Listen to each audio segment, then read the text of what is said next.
Marami ang labis na nag-aalala ngayon para sa kaligtasan ni Emil Sumangil.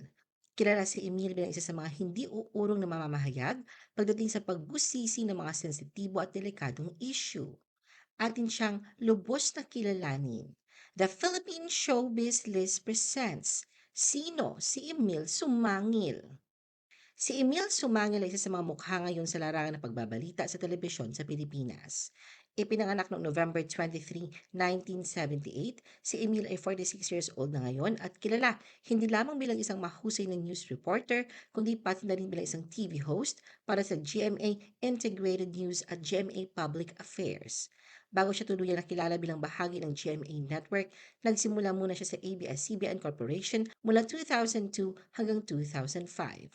Noong taong 2005 lumipat siya sa GMA at hanggang ngayon ay aktibo pa rin siyang nagbibigay ng mahahalagang ulat na tumatalakay sa mga isyung panlipunan, krimen at iba pang usaping pambansa. Kilala si Emil sa kanyang kakaibang dedikasyon at tapang sa pagbabalita, lalo na sa mga krimen at kontrobersya na nangangailangan ng masusing pang-iimbestiga. Naging pundasyon ng kanyang pangalan ang pagiging maaasahan pagdating sa mga ulat na kailangan ng agarang aksyon. Noong 2018, unang nasilayan ang kanyang angking galing bilang anchor ng News TV Quick Response Team. Dahil sa magandang pagtanggap ng publiko at sa kanyang husay, nakuha niya ang pagkakataong maging co-host ng magazine show na dapat alam mo makalipas ang 3 taon. Hindi dito natapos ang kanyang paglago bilang mamamahayag. Noong 2023, opisyal siya naging anchor ng kilalang newscast na 24 oras kasama sina Mel Chanco at Vicky Morales.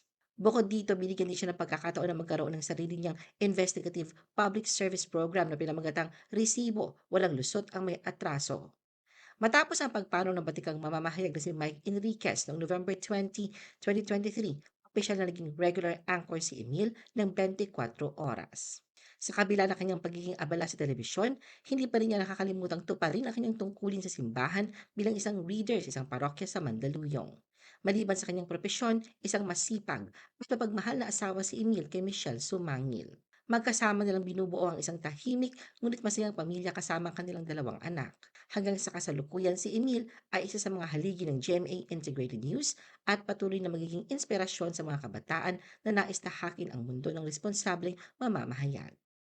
Emil's remarkable journalist career. Bago pa si Emil sumikat bilang isang matatag na mukha ng GMA Integrated News, nagsimula muna siya sa likod ng kamera. 3 taon siya naglingkod bilang production assistant at researcher ng ABS-CBN News and Current Affairs. Sa panahong ito, unti-unti niyang natutunan ang tamang paraan ng pagbuo ng mga segment, paghahanap ng mga istorya at pagbusisi ng mga detalye na mahalaga sa balitang hatid sa publiko.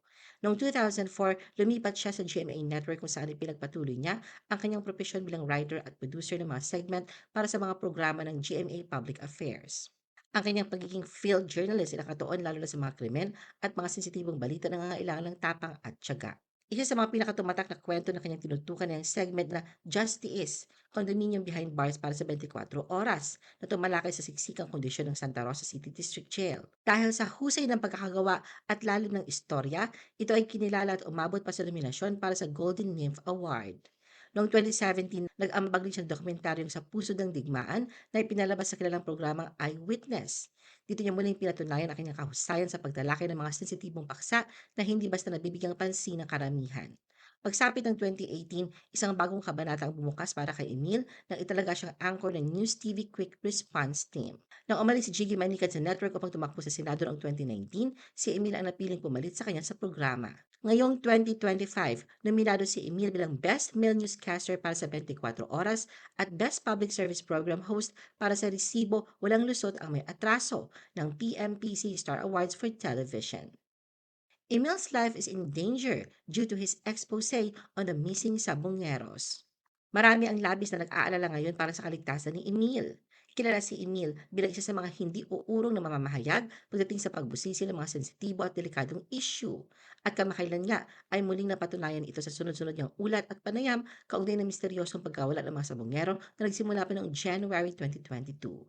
Sa pamamagitan ng serye ng balita na ipinalabas sa 24 oras at iba pang programa ng GMA Integrated News na iparating ni Emil sa publiko ang impormasyon ukol sa sinasabing pagkawala ng mga sabongero at ang mga aligasyon na di umano'y itinapon ang mga bangkay sa Taal Lake.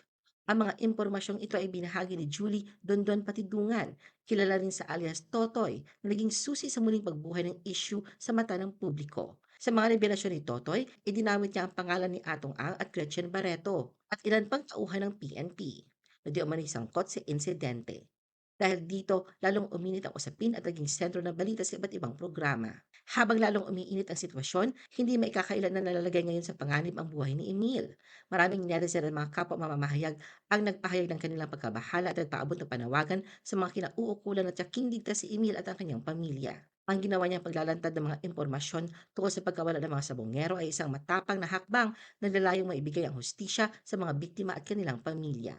Sa kabila ng banta, nananatiling matatag si Emil sa kanyang tungkulin bilang mamamahayag. Hindi alintana ang panganib na dulot ng paglalabas ng sensitibong impormasyon basta't may parating lamang sa publiko ang katotohanan. Noong July 4, 2025, naglabas ng personal prayer request si Michelle para sa kaligtasan ng kanyang asawang si Emil. Ang dasal ni Michelle ay pasasalamat at sagot nito sa mga nagmamalasakit kay Emil. Para sa pamilya Sumangil, mahalaga ang sama-samang pagdarasal at pagkakaisa ng mga tao upang mapangalagaan si Emil sa lahat ng oras. Ano ang masasabi mo sa video na ito? Mag-like o mag-react at huwag mahiyang mag-comment. For our YouTube viewers, huwag kalimutan mag-subscribe at i-hit ang notification button. At para sa aming Facebook viewers, mag-like at follow sa aming Facebook page para updated ka sa mga showbiz chika. Thanks for watching!